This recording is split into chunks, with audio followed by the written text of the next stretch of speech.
So I think that's why the Philippines have been so ahead for a long time. You guys have world-class coaches.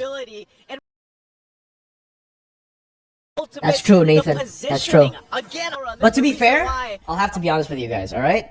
The reason not a lot of Indo teams keep a lot of like the Indo players, for the top teams, I think, yeah, for the top teams, they just want like success very, very fast. But a lot of the bottom teams, even if they keep the same players, let's say Rebellion, right? If they keep the same players, it doesn't matter. Like, they're not going to be good because their coaching staff isn't good. I'll be honest with you. Unless a team has a very good coaching staff, say RRQ, KSQ, and NMM, then they can keep players. And the next season, I will believe like that those players will be monsters. But in Indo, we don't have a lot of good coaches. Okay, like that's the big problem in Indo. We have a lot of good players, but coaches is something we desperately need. That's what we are lacking in Indo. And even if we get like PH coaches, the PH coaches who actually learn Indo, they do well. Like yeah, right? And then the PH coaches who actually have players who speak English, like in GeekFam, Buffsy does well. But if we're talking about the other PH coaches, say like Vren when he was in RQ, I think a lot of miscommunication, a lot of like language barrier, couldn't learn Indo in time, and a lot of the other PH coaches who try to go and like come in Indo and couldn't really do anything too massive for the team. But yeah, coaches, we're lacking coaches. We have in Indo, I think I only rate KSQ, Adi, St. Lucas. Yeah. Like for pure Indo coaches, right?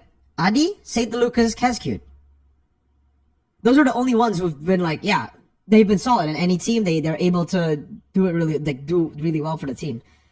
Those are the only three coaches that we have that are like crazy. It's like Rebellion's coaching staff, even Ultra Ego. I don't want to diss Ultra Ego because obviously they have a world champion. It's wrecked, but yeah, I think it's not as crazy as it is in the Philippines. I think that's why the Philippines have been so ahead for a long time. You guys have world-class coaches. And reliance on the team here. Smart Omega doing the same thing with their lineup. Zace isn't coaching anymore. Age, yeah. Actually, yeah. Age. I forgot about Age because he's 9th place right now. But Age is really good. But they need to give him time.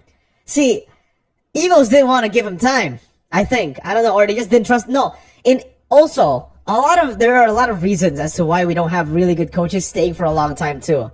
It's because the Indonesian netizens too. They'll just bash on anyone who's not doing well, bro. Omega did make it to playoffs last season. Right? Like, if Omega was an Indo team, they would have a new roster completely now, with a new coaching staff completely, and then they'll have to rebuild again. But they kept their entire team, right? They kept everyone? Did they keep the coaching staff too?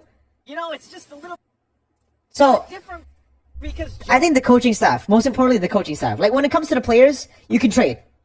Mirko, how can you forget Mr. Age? I'm sorry, Mr. Age. Age is my goat. He's actually the Evos goat too. He's the scapegoat for Evos. All the Evos fans out there, if you think Age is the problem, you're fucking stupid. Age is not the problem. I've been saying this all the way from season 10, by the way. Or no, season 12. Because season 12 was when he left the coaching staff role, and everybody was shit talking him.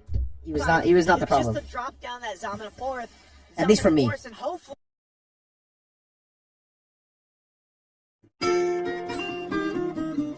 Off earlier, this would have been an end game. Oh my god, the Eternal Guard. Yo, Ukir is a clutch boy. Look at this. Eternal Guard right there. Right before it hits. They're playing with a millimeter. They're playing with a pixel. It's a pixel away from this being an end game. Look at this. The minion is this. That is... Dude, Ukir and everyone. Omega. The game didn't end. Kelra couldn't end because of that pixel. A pixel away from actually being in range of the base. Nah, bro. Nah, bro. That's some bullshit right there. Ukir is insane. Is this guy a rookie? Who is this guy? Did he play for Omega last season? Oh no, wrong direction from Joe. No problem though, they defended. Bro, it's a pixel away from an endgame. It's a pixel away. Could Kelra have ended if he stayed there? I think he tried to dash. He thought Chaknu was gonna Raging Sandstorm flicker to him. Then he baited so much time. Ukir got the Curse Blast again. Would he have been able to end? I think he. I don't know. But yeah, crazy. Yeah, they're still going. They're still going. They have minions, but Omega will clearly be able to clear it out. Ryota Dude. goes in with a just Ryota. to kick onto Keller. Keller manages to stay And- alive. Man, yeah, Omega are really good. Okay, 35 Like, they're seconds. so King clutch. Kong,